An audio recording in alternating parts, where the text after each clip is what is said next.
otakus, welcome back to my channel. We are back for another top 10. So for today we are reading Pokemon 10 episodes that prove the first season is the darkest. Again, I still have to use my phone. I apologize. I'm going to be moving next Wednesday. So bear with me. And yeah. Pokemon is a series that many fans have noticed becoming much more child-friendly as it aged, especially in the anime. Fans who read the series comics and watch the first season of the show know all too well how dark the series can get. The Indigo lead wasn't afraid to delve into the darker part of Pokemon universe and even explored some of the lore behind ghost types. Not only did the first season expand on the darkest secrets of certain Pokemon, but also took a look at human cruelty. Later seasons have gone for a far much more light-hearted formula than the first, but the episodes below will likely always haunt the fans who have seen them. Number 10, the stray Pokemon.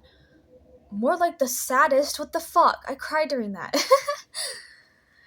While the show started to show its dark roots at the beginning, when Pikachu was nearly killed by a flock of Spearow, episode 11 really put things into perspective. Ash and friends find a Charmander lying on a rock in the rain. They soon learn that its trainer abandoned it, then there even knowing that if the rain put out its tail flame, the creature would die. Ash has to rush to find Charmander and get him to the center before he dies. Bro, this is one of the saddest fucking episodes, dude. I can't.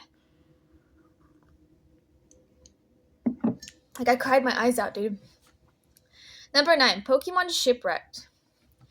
A few episodes later, the whole crew along Team Rocket is almost killed when the St. Anne sinks before they can escape the damaged ship. The kids are presumed dead by Officer Jenny, who is even shown throwing flowers into the sea for them. The kids have to brave a ship that is going deeper and deeper underwater in order to survive. This was the only 16th episode in the series, but it just showed how grim the plot could get even with young protagonists. Number 8, The Ghost of Maiden's Peak. The Ghost of Maiden's Peak shows the kids attending a festival in a town near the sea. The feature episodes a young maiden that attracts the attention of both James and Brock, but they quickly become confused when she disappears in a thin air. The story centers around a ghastly parading as a human who enhanced men and the ghost of the maiden who died while waiting for her presumably dead lover to return. Episode 20 is the first to really tackle ghost types in the series. Number 7, The Tower of Terror. The Tower of Terror has kids entering a haunted tower that is home to a variety of ghost types. It's here that Ash meets his haunter, but after being bothered by the ghosts, a chandelier falls on top of Ash and Pikachu, who then become ghosts. The episode even shows Brock and Misty begin to cry over Ash's body before Haunter decides to bring him back to life. While episode 23 is a far cry from the introduction of Haunter in the comic series, it is still dark. Number 6, Haunter vs. Kadabra.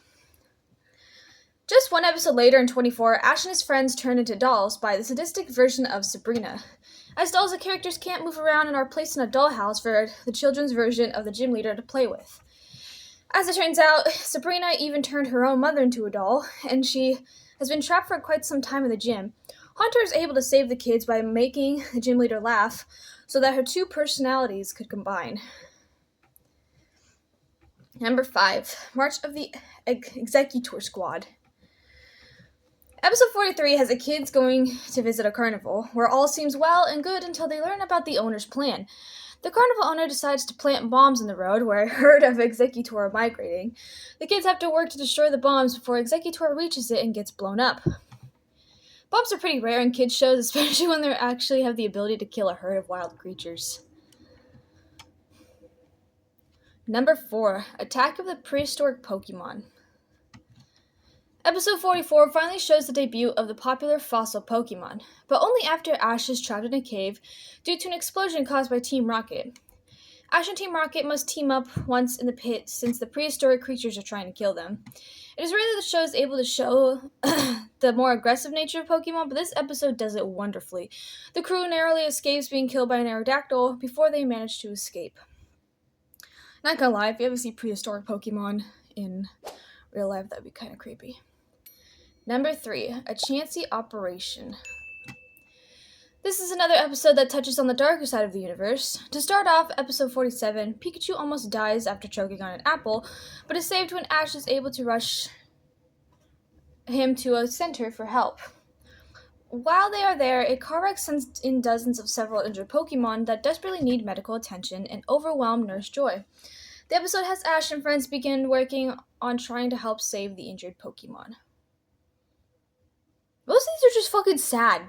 Number 2's doing well. I fucking cried during this one too. In episode 66, the crew is still traveling through a snowy region when they get hit by a blizzard. A gust of wind happens to blow Pikachu off the side of a mountain, and Ash goes after him in an attempt to save his life. After the two become separated, the rest of the Pokemon revolves around Ash trying not to freeze to death. One of the only reasons he survives is finding a cave and being able to cuddle with his team of Pokemon. That's just depressing, bro. I cried. And number 1, Ancient Puzzle of Pokemon Dolls. Pokemopolis. Pokemopolis. Jesus. Episode 74 puts Ash and his friends in the middle of a disaster that could destroy the world. The group is visiting some ancient ruins when 2 giant Pokemon get released that could possibly end the world due to their non-stop fighting. The only way to stop the world from being destroyed is by summoning a giant Jigglypuff that will sing the Alakazam and Gengar to sleep. The group barely saves the day, and the evil giant Pokemon are never touched again in the series. That one was just fucking weird. Just the giant, it made no sense. It just, was so fucking random. But yeah. I apologize, this was kind of a fast read. I didn't mean to read that fast. But hopefully you all enjoyed. Let me know your opinions down in the description of which Pokemon episode you thought was the darkest. And yeah, if you're new to my channel, be sure to hit the subscribe button, give me a thumbs up, and hit the bell so you don't find new videos such as every Wednesday. I love you guys, and I'll see you guys later. Bye-bye.